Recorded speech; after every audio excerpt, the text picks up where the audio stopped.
Briano yang telah menyelesaikan minum kopinya itu pun segera naik ke kamarnya guna menemui istri dan kedua anaknya untuk mengajak mereka bermain jika sang anak tidak sedang tidur.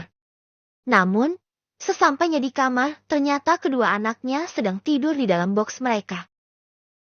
"Ada apa, sayang?" tanya Bianca yang baru selesai mandi itu. "Tidak, sayang, tadi aku hanya ingin mengajaknya bermain, tapi ternyata mereka tidur," ucap Briano. "Mereka baru saja tidur," ucap Bianca, lalu duduk di kursi meja riasnya. Briano yang melihat istrinya itu segera memeluk Bianca dari belakang sembari menghirup dalam aroma stroberi dari rambut Bianca. "Aku menginginkanmu, sayang, apa boleh?" tanya Briano. "Kau suamiku. Jika kau ingin, lakukanlah, sayang," ucap Bianca. Mendapat lampu hijau dari istrinya, Briano segera menggendong Bianca menuju tempat tidur. Namun, saat Briano hendak melakukannya seketika kedua baby twins menangis kencang. "Astaga, apa yang terjadi?" tanya Briano dan segera mendatangi kedua anaknya. Namun saat Briano sudah sampai di boks anaknya, baby twins tersebut malah melanjutkan tidurnya kembali. "Kalian berdua sengaja ya mengerjai Mami dan Daddy? Please beri Daddy dan Mami kalian kesempatan untuk berdua," ucap Briano dan segera mencium pipi kedua anaknya. Briano pun segera mendatangi Bianca kembali di atas tempat tidur. "Apa yang terjadi? Kenapa mereka menangis tiba-tiba?" tanya Bianca. "Tidak ada, sayang. Mereka hanya mengerjaiku," ucap Briano dan diangguki oleh Bianca. Briano pun melanjutkan aksinya untuk bermain dengan istrinya itu dan kali ini tidak ada gangguan sama sekali dari baby twins hingga Briano pun puas melakukannya. "Apa kau menikmatinya?" tanya Briano. "Tentu saja," ucap Bianca kemudian menyembunyikan wajahnya di dada bidang suaminya karena malu. "Haha, lucu sekali jika istriku ini malu," ucap Briano seketika, membuat Bianca memukul pelan tangan suaminya. "Oh ya, aku ingin mengatakan sesuatu, sayang. Dan aku membutuhkan bantuanmu kali ini," ucap Briano. "Ingin mengatakan apa? Aku pasti akan membantu, sayang," ucap Bianca. "Aku ingin menikahkan Riga dengan Moena, tapi aku butuh bantuanmu untuk membujuk Moena," ucap Briano. "Tapi Moena sangat takut pada Riga, sayang. Kau tahu bukan, Riga selalu mengincar Moena. Bagaimana kalau dia hilaf dan malah menyakiti istrinya?" ucap Bianca. "Aku sudah berbicara dengan Riga, sayang, dan dia setuju untuk menikah dengan Moena. Dia juga berjanji tidak akan menyakiti Moena," ucap Briano. "Baiklah, aku akan berusaha membujuknya. Tapi, semua itu tergantung pada Moena sendiri," ucap Bianca dan diangguki oleh Briano. Bianca pun segera mendatangi kamar Moena dengan harapan Moena akan setuju dengan pernikahan itu. "Tok, tok, ceklek. Nona, ada apa Anda kemari?" tanya Moena. "Aku ingin mengatakan sesuatu yang penting, apa aku boleh masuk?" tanya Bianca. "Tentu saja, Nona, silahkan masuk," ajak Moena. Bianca pun segera masuk dan duduk di atas tempat tidur Moena diikuti Moena yang juga duduk di sampingnya. "Nona ingin mengatakan apa?" tanya Moena. "Apa kau setuju jika suamiku menikahkanmu dengan Raga?" tanya Bianca. Moena yang mendengar itu seketika terdiam membisu dengan tatapan kosong ke depan. Bianca yang melihat itu seketika menyadarkan lamunan Moena dengan menggoyangkan bahunya. "Tapi, saya takut dia malah akan membunuh saya, Nona," ucap Moena. "Kau tenang saja, aku dan suamiku bisa menjamin dia tidak akan berani melakukan itu," ucap Bianca. "Tapi, kau harus bisa merebut hati alter egonya yang memang mengincarmu dari awal. Jika Raga, aku sangat yakin dia tidak akan menyakitimu, tapi untuk Riga di otaknya agak sedikit kurang waras dan dia juga cepat sekali berubah keadaan jadi pria ceria. Pria polos, tapi dia juga bisa tiba-tiba saja berubah menjadi pria yang sangat mengerikan dan tugasmu adalah menjadi istri yang bisa mengendalikan Riga yang nantinya akan menjadi suamimu juga," ucap Bianca lagi. "Tapi, apa dia setuju menikah denganku, Nona?" tanya Moena. Suamiku bilang Liga sudah menyetujui untuk menikah denganmu, jadi sekarang giliranmu, apakah kau setuju atau tidak dengannya, ucap Bianca. Itu yang tadi aku bilang. Liga gampang sekali berubah-ubah moodnya, dia bahkan menyetujui pernikahan itu tanpa melawan sama sekali. Ucap Bianca lagi. Jadi apa kau mau menikah dengannya? Tanya Bianca lagi. Baiklah, saya akan menerima pernikahan ini, jawab Moena seketika, membuat Bianca senang bukan main dan langsung memeluk tubuh Moena. Suamiku bilang pernikahan kalian akan dilaksanakan saat Matius sudah pulang dari London, ucap Bianca dan diangguki oleh Moena. Setelah menyelesaikan pembicaraannya, Bianca pun segera keluar dari kamar Moena dan kembali ke kamarnya. Bagaimana, apa dia setuju, sayang? Tanya Briano yang melihat kedatangan istrinya. Dia setuju, sayang, tapi aku takut Liga menyakiti Moena, khawatir Bianca. Aku yang menjamin dia tidak akan melakukannya, sayang, percaya sama suamimu ini, ucap Briano dan diangguki pasrah oleh Bianca. Aku sangat mengantuk, sayang, ucap Bianca. Tidurlah, sayang, biar aku saja yang menjaga Queens kalau mereka bangun dan kau belum bangun, ucap Briano kemudian menyelimuti tubuh istrinya sembari mencium bibirnya sekilas. Bianca pun mengangguk dan segera memejamkan matanya. Sedang di dalam kamar Matius, saat ini Carissa tengah merenung di atas tempat tidur, sembari menatap kaca jendela besar di hadapannya. Sungguh, tubuh berisinya sedikit demi sedikit mulai menyusut karena tidak pernah ikut makan bersama yang lain dan hanya minum air putih saja. Walaupun yang lain sudah berulang kali memanggilnya untuk makan, Carissa selalu menolak dengan alasan sudah kenyang. Aku merindukanmu. Kapan kau pulang? Jangan membuatku menunggu terlalu lama. Jujur aku rela disakiti olehmu daripada menunggumu, Matius. Gumam Carissa sembari meneteskan air matanya. Saat ini penampilan Carissa masih cantik, hanya saja dirinya tidak ingin berdandan seperti saat Matius selalu ada di sampingnya. Cepatlah kembali. Apa kau tidak mengingat istrimu di sini? Tanya Carissa menatap foto suaminya sembari terisak. Carissa, teriak Matius yang baru bangun dari tidurnya itu. Astaga, kenapa aku selalu bermimpi dia menangis sembari melambai padaku seakan-akan dia ingin meninggalkanku? Tanya Matius pada dirinya sendiri. Matius pun segera bangkit dari tempat tidur. Dan segera menuju kamar mandi untuk membersihkan dirinya karena waktu sudah berganti menjadi malam hari. Selesai semuanya, Matius segera turun untuk mendatangi para anggotanya itu. Apa kalian sudah memanggangnya? Tanya Matius. Sudah, Tuan. Bawa kemari. Dua anak buahnya segera mengangkat tubuh musuh pemimpin tadi yang sudah selesai dipanggang dan menghidangkannya di atas meja. Bersulang, ucap Matius sembari mengangkat gelas kacanya. Anggotanya pun juga mengangkat gelas kaca mereka masing-masing kemudian mengatakan hal yang sama dengan Matius. Mereka semua segera memakan tubuh itu hingga habis tidak bersisa dan hanya menyisakan tulang-tulangnya saja. Makan malam kita sangat spesial kali ini, benar kan? Hah, kau benar. Aku sangat menikmatinya. Aku hanya suka jantungnya. Aku ususnya. Aku kakinya. Begitulah ucapan-ucapan para anggota Matius sedang Matius hanya memakannya sedikit, entah kenapa dia tidak berselera dan terus mengingat mimpinya tentang Carissa. Siapkan helikopterku, karena aku akan kembali ke Indonesia, ucap Matius. Baik, Tuan, jawab salah satu anggotanya.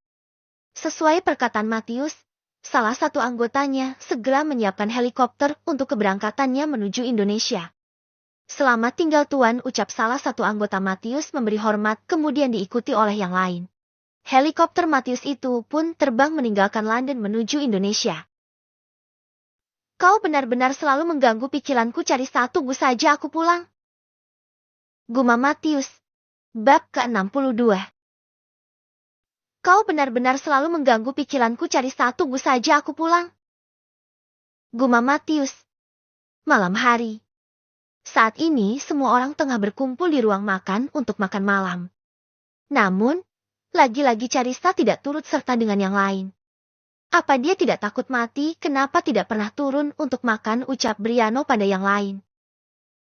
Aku akan memanggilnya. Kalian makanlah. Ucap Bianca pada yang lain. Bianca pun segera menuju kamar Carissa untuk memanggilnya. Tok, tok. Ceklek. Ada apa denganmu? Kenapa kau tidak pernah ikut makan dengan kami semua? Tanya Bianca. Carista yang mendapat pertanyaan itu seketika memeluk Bianca dan langsung menumpahkan air matanya. Hicks, apa dia akan pulang Nona? Saya sangat merindukannya, jujur saya lebih rela disakiti olehnya daripada harus ditinggal Hicks. Ucap Carista. Hasti tenanglah, dia pasti akan pulang. Kau percaya padaku kan? Tanya Bianca dan diangguki oleh Carista. Baiklah. Sekarang ikut aku untuk makan malam, aku yakin kau pasti belum makan. Ajak Bianca. Carista pun mengikuti langkah Bianca hingga mereka sampai ke ruang makan. Makanlah, jangan siksa dirimu sendiri, ucap Briano. Baik Tuan, jawab Carista dan segera meletakkan nasi dan juga lauk pauknya. Mereka semua yang tengah asik makan itu tiba-tiba dikejutkan dengan kedatangan Matius yang menyeret kopernya masuk. Carista yang melihat kedatangan suaminya segera berlari dan langsung memeluk tubuh tinggi dan tegak itu dengan sangat erat. Matius yang mendapat pelukan itu seketika merasakan nyeri pada tubuhnya karena pelukan Carista yang sangat kencang. Namun, dirinya tetap membalas pelukan istrinya itu. Hicks, kenapa kau lama sekali baru kembali? Aku sangat merindukanmu. Tangis Carista pecah sembari memukul-mukul dada suaminya. Briano yang melihat ekspresi wajah Matius merasa heran dan meminta Matius untuk membuka pakaiannya. Lepas pakaian atas yang kau kenakan itu, Matius, titah Briano. Tapi Tuan. Lepas Meisius, tekan Briano seketika, membuat Matius segera melepas pakaian atasnya. Mereka semua terkejut mendapati banyak sekali luka cambukan di dada Matius dan mereka lebih terkejut lagi saat Matius membalikkan badannya karena di sana lebih banyak lagi bekas-bekas luka tusukan, begitu juga dengan Carista yang menutup mulutnya sendiri. Haha, ini hanya luka biasa, tak perlu menganga seperti itu, ucap Matius dan segera menuju meja makan karena dia sangat lapar. Yang lain pun turut serta dan kembali mendudukkan diri mereka di kursi masing-masing. Saat mereka kembali melanjutkan makan malamnya, Raga pun datang sembari bersiul menuju meja makan tersebut. Kau sudah kembali, bagaimana perjalananmu? Kuharap kau tidak kembali dengan tubuh yang terdapat banyak ukiran. Ucap Raga. Kau salah besar, karena sekarang ukiran itu banyak menempel di tubuhku, tapi kau tidak perlu khawatir, aku baik-baik saja. Ucap Matius. Buat apa mengkhawatirkan psikopat sepertimu, ucap Raga dan langsung melahap nasi di hadapannya, sedang Matius hanya menatap pada Raga tanpa ingin membalas ucapannya. Mereka semua pun kini telah menyelesaikan makannya dan segera berkumpul di ruang tamu dengan twins yang berada di gendongan Matius juga Raga. Siapa yang menyerangmu? Tanya Briano. Saya juga tidak mengenalnya Tuan, dan dia juga bukan dari kalangan mafia, saya yakin orang yang mereka incar itu random, jawab Matius. Briano yang mendengar itu seketika mengingat perkataan Jesse yang saat ini tidak ada di mansion karena tengah menghabiskan waktunya bersama Roy suaminya. Lalu, kenapa kau bisa mengalami luka separah itu? Tanya Meyan. Saya menjadi lemah karena tidak mendapat darah Tuan, karena itulah saya sempat kewalahan melawan mereka. Namun, saya menemukan plastik kecil yang berisi darah Carista di saku celana dan itulah yang bisa mengembalikan kekuatan saya. Jujur, Matius seketika membuat wajah Carista merona dan itu tidak luput dari penglihatan Matius. Apa mereka semua sudah mati? Tanya Briano. Iya Tuan, mereka semua mati dan pemimpinnya sudah masuk ke dalam perut kami semua, ucap Matius. Memang kanibal, ucap Atala dan dibalas kekehan oleh Matius. Carista yang merasa diabaikan oleh suaminya segera izin untuk kembali ke kamarnya dan diangguki oleh mereka semua. Temui istrimu. Asal kau tahu, dia tidak ada makan sama sekali selama kepergianmu dan hanya keluar untuk minum air putih. Kami semua selalu memanggilnya makan, tapi dia selalu beralasan sudah kenyang, dia sangat merindukanmu Matius. Ucap Briano. Biarkan saja Tuan, jawab Matius. Apa kau berani membantahku Matius? Tanya Briano sembari menatap tajam Matius. Tidak berani Tuan, kalau begitu saya permisi. Ucap Matius mengembalikan Justin pada Briano dan segera berlalu dari sana. Sesampainya di kamar, Matius mendapati istrinya itu tengah berdiri di balkon kamarnya, sembari menyeka air matanya yang mengalir. Matius pun melangkah mendekat dan langsung memeluk istrinya itu dari belakang. Apa kau merindukanku? Tanya Matius. Tidak, untuk apa aku merindukanmu, jawab Carista. Oh begitu ya, ya sudah, kalau kau memang tidak merindukanku, ucap Matius dan segera berbalik untuk pergi. Carista yang melihat suaminya berjalan menjauh itu pun segera berlari dan langsung memeluknya dari belakang. Aku merindukanmu, sangat merindukanmu, apa kau tidak merasakan hal yang sama sepertiku? Kau dengar ini baik-baik, aku benar-benar rela disakiti olehmu, daripada kau meninggalkanku. Aku sangat rela Matius, aku rela kalau kau ingin menyakitiku ataupun membunuhku sekalipun, tapi jujur aku tak sanggup jika kau pergi, Hicks. Hicks. Ucap Carista mengeluarkan semua unek-uneknya sembari memeluk tubuh belakang Matius dengan erat.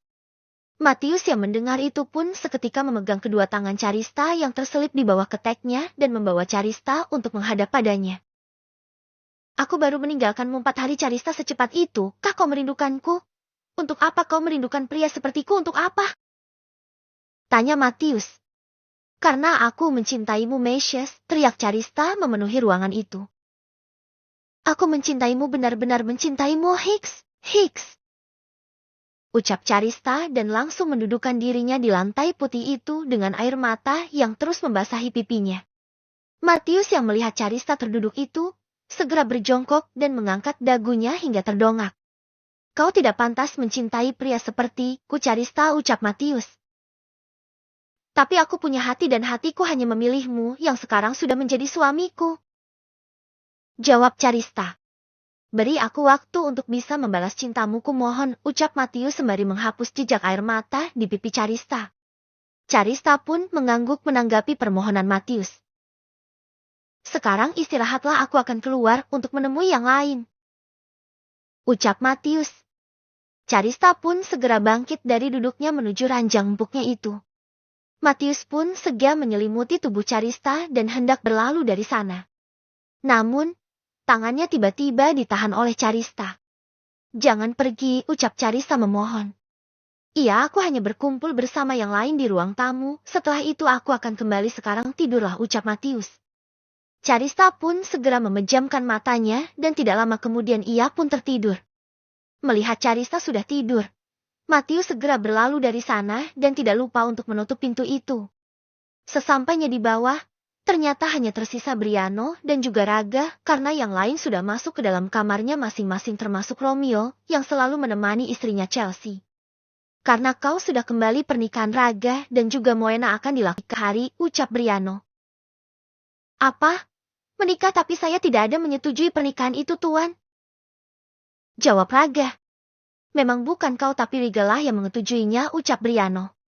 Hahaha, akhirnya kau akan menikah, tawa Matius. Diam kau, kesal Raga. Tidak ada bantahan Raga karena Moena juga menyetujui pernikahan ini, ucap Briano. Baik Tuan, jawab Raga lesu. Matius jelaskan padanya bagaimana rasanya menikah karena aku sudah mengantuk, ucap Briano dan diangguki oleh Matius. Briano pun segera berlalu menuju kamarnya meninggalkan Matius dan juga Raga berdua di sana. Sekarang jelaskan padaku apa yang harus aku lakukan saat sudah menikah? Tanya Raga menatap Matius yang saat ini tengah menghisap cerutinya. Entahlah, aku juga tidak tahu harus dimulai dari mana, jawab Matius. Kalau begitu percuma saja aku bertanya padamu, sialan. Ucap Raga. Aku benar-benar tidak tahu cara memulai malam pertama. Awal menikah itu Carista memancing emosiku dengan mengataiku culun, jadi aku langsung saja melakukan hal itu. Tapi kalau Moena yang memancing emosimu, aku yakin kau bukan memberikannya kenikmatan yang ada kau bisa membunuhnya. Ucap Matius. Apa yang kau katakan memang benar. Maka itu aku ingin memulainya lebih dulu. Ucap Raga. Bodoh, kau lakukan saja nanti saat sudah menikah, aku sungguh tidak tahu cara menjelaskannya. Tapi aku ingin mengatakan satu hal ini, kalau kau sudah berhasil menembus surga wanita itu, kau sama sekali tidak akan berhenti untuk melakukannya, rasanya itu benar-benar tidak bisa dijelaskan dengan kata-kata. Ucap Matius sembari menepuk pelan bahu Raga dan segera berlalu dari sana. Apa-apaan Matius itu mengatakan tidak bisa dijelaskan dengan kata-kata, kalau begitu tidak usah bercerita dari awal, bikin kesal saja, ucap Raga dan segera berlalu menuju kamarnya untuk mengistirahatkan tubuhnya yang sangat lelah itu.